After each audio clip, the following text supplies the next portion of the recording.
मौजू हैदर अली बख्श,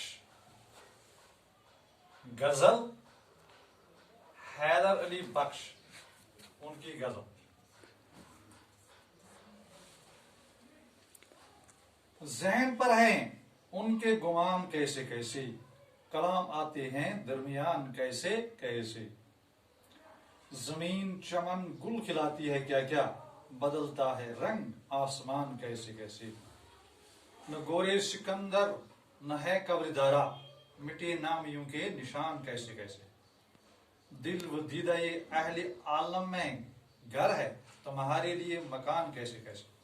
गम व गुस्सा वो रंजो वो इंदोह व हरमान कुर्बान, हमारे भी है मेहरबान कैसे कैसे। ये गजल जो है ये हैदर अली, ख्वाजा हैदर अली आतिश की गजल। इसमें जो मक्ता है,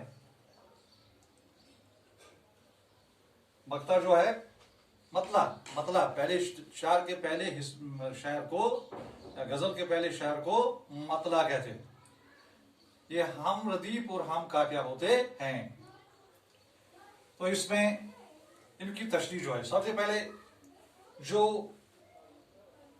मुश्किल अल्फाज है, यानी यहां पर मुश्किल अल्फाज दहन, दहन से मुराद मुंह,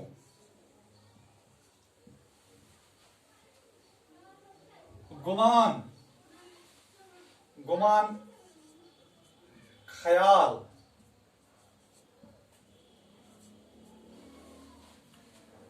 दहन पर हैं उनके गुमान कैसे कैसे, कलाम आते हैं दरमियान कैसे कैसे। तो आतिश फरमाते हैं कि जो मेरा महबूब है, मेरे महबूब के दिल में मेरे बारे में कुछ गलत फहमियां पैदा हो गई हैं। उससे मुलाकात के दौरान उसने अपने लबों पर कुछ ऐसी बातें लाई जिनसे साफ जाहिर होता है कि उनके अंदर मेरे बारे में कुछ गलत फहमियां जो हैं या गलत ख्यालात जो हैं वो उसके अंदर पैदा हो गई है और वो गलत फहमियों का शिकार हो गया है। दूसरा शायर जो है, जमीन चमन गुल खिलाती हैं क्या क्या, बदलता है रंग आसमान कैसे कैसे। यहां पर गुल खिलाना यानी जो इसका लफ्जी माने है वो है कोई हंगामा खड़ा करना, और रंग बदलना हालात बदलना, यानी गुल खिलाना,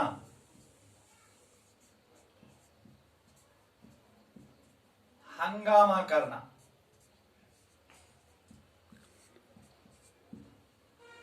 और रंग बदलना, हालत बदलना, हालत बदलना, यानी काया पलटना, हालत बदलना। तो दूसरा शायर जो है ये इस शायर का, इस गजल का सबसे खूबसूरत शायर है। जो शायर किसी भी गजल का खूबसूरत शायर होता है उसे क्या कहते हैं, शाही गजल या बैतुल गजल। सबसे खूबसूरत शायर जो किसी भी गजल का होता है। तो इसमें कहते हैं कि शायर इस खूबसूरत शेर में फरमाते हैं कि इस जमीन से तरह तरह के हुसैन खूबसूरत जो फूल खिल उठे हैं, जिनके लिए चमन की बुलबुल यानी आशिक अपनी जाने नचावर करने के लिए तैयार होते हैं। गोया हंगामों की वजह इस दुनिया की पैदा करदा हुसैन वो जमील चीजें हैं, लेकिन शायर साथ ही इस तरफ इशारा भी करते हैं कि ये खूबसूरत एशिया जो है जमाने के रंग बदलने के सबब जल्दी ही खत्म हो जाते हैं। शायर ने इस शायर में दुनिया के हंगामों और उसके रंग बदलने का जिक्र उम्दा तरीके से किया है। यानी शायर के मुताबिक ये दुनिया जो है ये क्या है, ये नापायदार है, इसमें कोई भी चीज जो है वो फना होने वाली है। यहां बड़े बड़े कहते हैं कि इस शायर के मुताबिक दुनिया में जो कुछ इंसान को बहुत कुछ देखना और बर्दाश्त करना पड़ता है, उसे इस बात का इल्म ही नहीं होता है। यानी जमीन चमन खिलाती है, क्या क्या बदलता है रंग आसमान कैसे कैसे। कहते हैं इस शायर में यूं कहते हैं कि शायर जो है दुनिया में इंसान को बहुत कुछ देखना और बर्दाश्त करना पड़ता है, इससे ये मालूम ही नहीं होता है कि कल क्या होने वाला है और किस वक्त कौन सा मामला पेश आने वाला है। ये अल्लाह ताला ही जानता है कि इंसान को तरह तरह की आजमाइशों में वो डालता रहता है। जमीन चमन गुल खिलाती है, क्या क्या बदलता है रंग आसमान कैसे कैसे। ये जो जमीन है इसमें तरह तरह के फूल खिलते हैं, तरह तरह के हालात जो हैं वो आते रहते हैं और वो बदलते रहते हैं। तो इससे मतलब है कि जो कुछ भी इस दुनिया में होने वाला है वो किसी को मालूम नहीं है, सिर्फ अल्लाह को मालूम है। लेकिन इंसान को इस दुनिया में आकर बहुत सारी चीजें और बहुत सारी मसाइब और बहुत कुछ बर्दाश्त करना पड़ता है।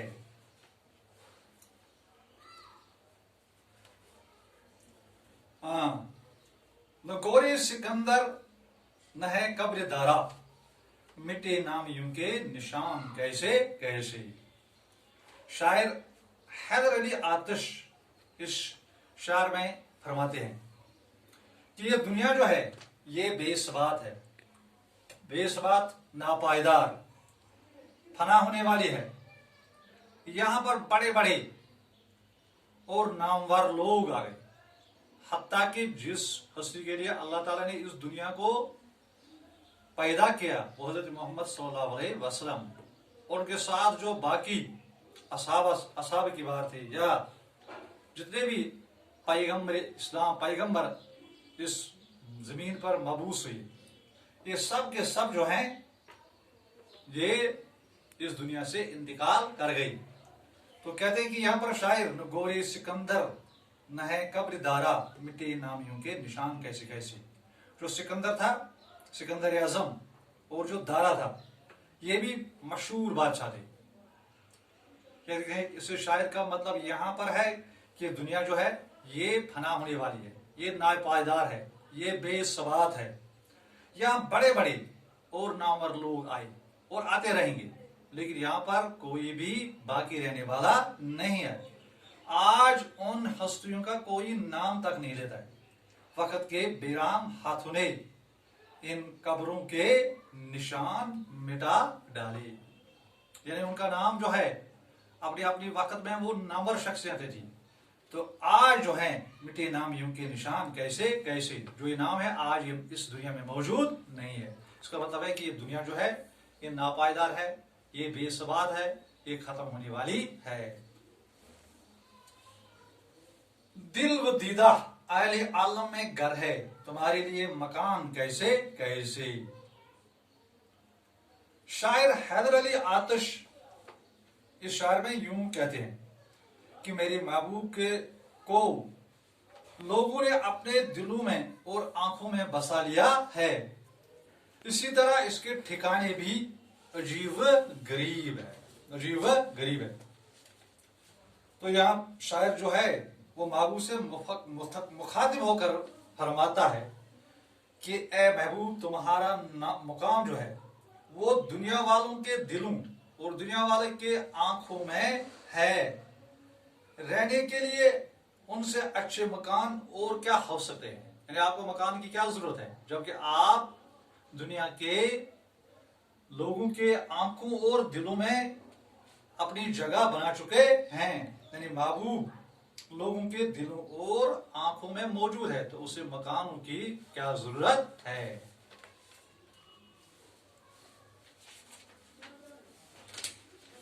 गम व गुस्सा, वो रंजो व आदू व हुरमान हमारे भी हैं मेहरबान कैसे कैसे। रंज दुख और गम, अंधु आंदू, अंधु से मुराद गम और हुरमान से मुराद मायूसी। गम व गुस्सा, वो रंज व अंधु व हरमान हमारे भी है मेहरबान कैसे कैसे। तो शायर फरमाते हैं, क्योंकि ये इसका मक्ता है, शायर फरमाते हैं कि खुशियां तो सदा हमसे दूर रहती हैं, यानी हमेशा हमेशा जो हैं, जो खुशियां जो होती हैं वो हमेशा हमसे दूर रहती है। सदा, सीन दाल लिब्दा, सदा हमेशा, और सौद दाल लिब्दा सदा, सदा आवाज को कहते हैं, मुतरादिफ अल्फाज जिनको सैदानी हम कहते हैं इंग्लिश में। कहते हैं कि शायर फरमाते हैं कि जो खुशियां हैं तो सदा हमसे दूर रहती है, वो हमेशा हमसे दूर ही रहती हैं।